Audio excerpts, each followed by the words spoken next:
Hakuna wa kulingana nawe, hakuna wa kufanana nawe. Yesu mwema. Msikilizaji mpendwa, ikiwa ni siku ya Jumatatu, ni kualiki moja kwa moja tukapate kuungana katika neno la asubuhi ya leo na mtumishi wa Mungu Anchege ambaye yuko pamoja nasi kupata kutubariki asubuhi ya leo. Tutapata kumkaribisha akapate kuomba anapofungua sehemu hii rasmi, anapotuletea pia neno asubuhi ya leo. Karibu sana. Bwana asifiwe.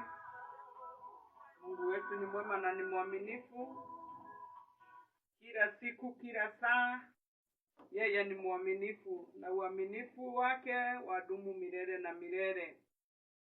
Amekuwa baba wetu, amekuwa mwema kwetu, nasi tuliinue jina lake kwa maana yeye anaweza.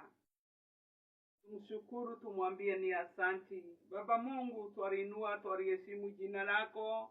Hakuna jina kuu kama lako, Mungu wa Israeli. Umekuwa pamoja nasi, umekuwa mlinzi wetu. Tumeona wema wako na fadhili zako. Hakika wewe ni Mungu pamoja na watu wako. Siku ya leo tuko mbele zako kukuinua, kukuambia ni asanti kwa maana tumeona wema wako, Mungu wa Israeli. Tuandae katika wema wako, katika makuu yako, katika baraka zako, Mungu wa Israeli. Asanti kwa maana wewe uko pamoja nasi na utatubariki na utatuinua kwa maana wewe ni Mungu mwaminifu. Tubariki siku ya leo, tunenee Mungu wa Israeli kwa maana twakutarajia, twakutegemea. Roho Mtakatifu katuinue katika jina la Yesu. Katika jina la Yesu naomba na kuamini. Amina. Mungu wetu ni mwema na ni mwaminifu. Kila siku, kila saa, yeye ni Baba. Nataka tushiriki katika neno la Mungu. Kwa maana nimeona Mungu akiandamana pamoja na watu wake. Wenye wanafanya vile Baba amewaambia, Mungu huwabariki, huwainua.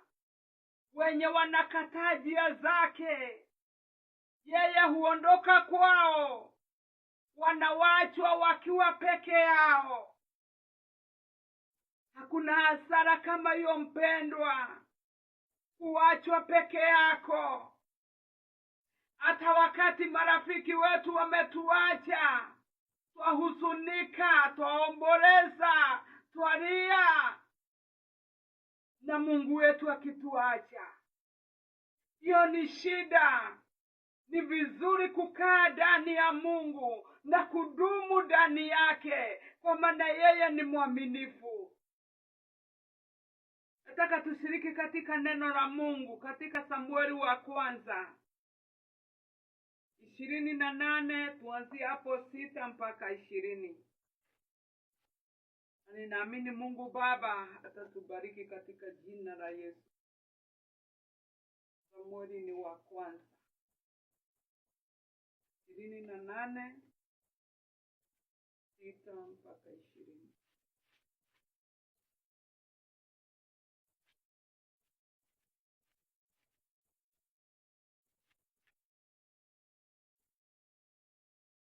Samueli wa kwanza 28, 6 mpaka 20. Biblia inasema hivi katika lugha ya Swahili: lakini Sauli alipouliza kwa Bwana, Bwana hakumjibu, wala kwa ndoto, wala kwa Urimu, wala kwa manabii. Ndipo Sauli akawaambia watumishi wake, nitafutieni mwanamke mwenye pepo wa utambuzi, nipate kumwendea na kuuliza kwake. Watumishi wake wakamwambia, tazama, yuko mwanamke mwenye pepo wa utambuzi huko Endori. Basi Sauli akajigeuza na kuvaa mavazi mengine, kisha akaenda. Yeye na watu wawili pamoja naye wakamfikiria yule mwanamke usiku. Akasema, tafadhali unipashirie kwa utambuzi, ukanipandishie yeye nitakayemtaja kwako. Yule mwanamke akamwambia, angalia, unajua alivyofanya Sauli, jinsi wakatilia mbali hao wenye pepo wa utambuzi na wachawi katika nchi. Mbona basi walitegea tanzi uhai wangu ili kuniua? Naye Sauli akamwambia kwa Bwana, akasema, aishivyo Bwana, haitakupata adhabu yoyote kwa jambo hili. Ndipo yule mwanamke aliposema, je, ni nani nitakaye kumpandishia? Naye akasema, nipandishie Samueli. Hata yule mwanamke alipomwona Samueli alilia kwa sauti kuu. Na yule mwanamke akamwambia Sauli, akasema, mbona umenidanganya? Kwa kuwa wewe ndiwe Sauli. Mfalme akamwambia, usiogope. Waona nini? Yule mwanamke akamwambia Sauli, naona Mungu anatoka katika nchi. Naye akamuuliza, ni mfano wa nini? Akajibu, ni mzee anazuka, naye amefunikwa vazi. Basi Sauli akatambua ya kwamba ndiye Samueli mwenyewe, akainama uso wake mpaka nchi, akasujudia. Ndipo Samueli akamwambia Sauli, mbona walitaabisha mimi hata kunipandisha juu?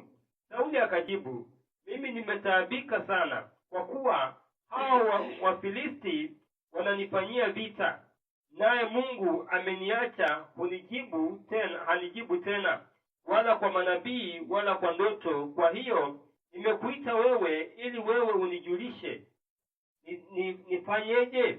Samueli akasema, kwa nini kuniuliza mimi, akiwa Bwana amekuacha naye amekuwa adui yako?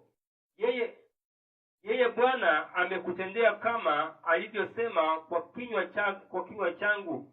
Bwana amekurarulia ufalme mkononi mwako na kumpa jirani yako, yani Daudi, kwa sababu wewe haukuitii sauti ya Bwana wala kumtimilizia hasira yake kali juu ya Amaleki.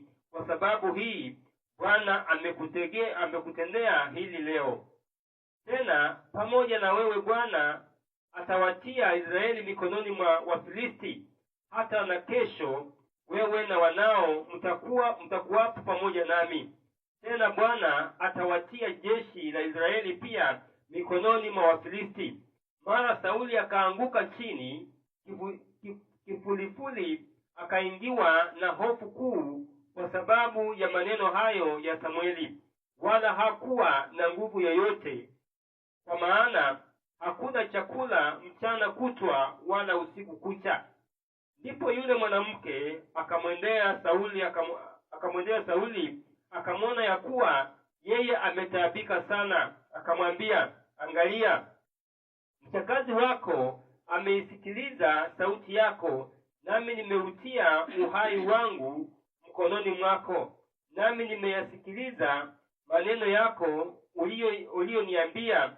Basi sasa tafadhali wewe uisikilize sauti ya mchakazi wako. Nikakuandalia ngaa mkate kidogo ukale, ili upate nguvu utakapokwenda zako. Lakini yeye alikataa, akasema, mimi sitaki kula. Ila watumishi wake pamoja na yule mwanamke wakamlazimisha, naye akaisikiliza sauti yao. Basi akainuka hapo chini, akaketi juu ya kitanda. Naye yule mwanamke alikuwa na ndama aliyenona nyumbani, akafanya haraka kumchinja, akatwaa na unga, akaukanga, akafanya mkate wa mofa kwa unga huo. Kisha akamwandalia Sauli na watumishi wake, wakala. Ndipo wakaondoka wakaenda zao usiku ule. Amen. Mungu wetu ni mwema na ni mwaminifu. Tumesikia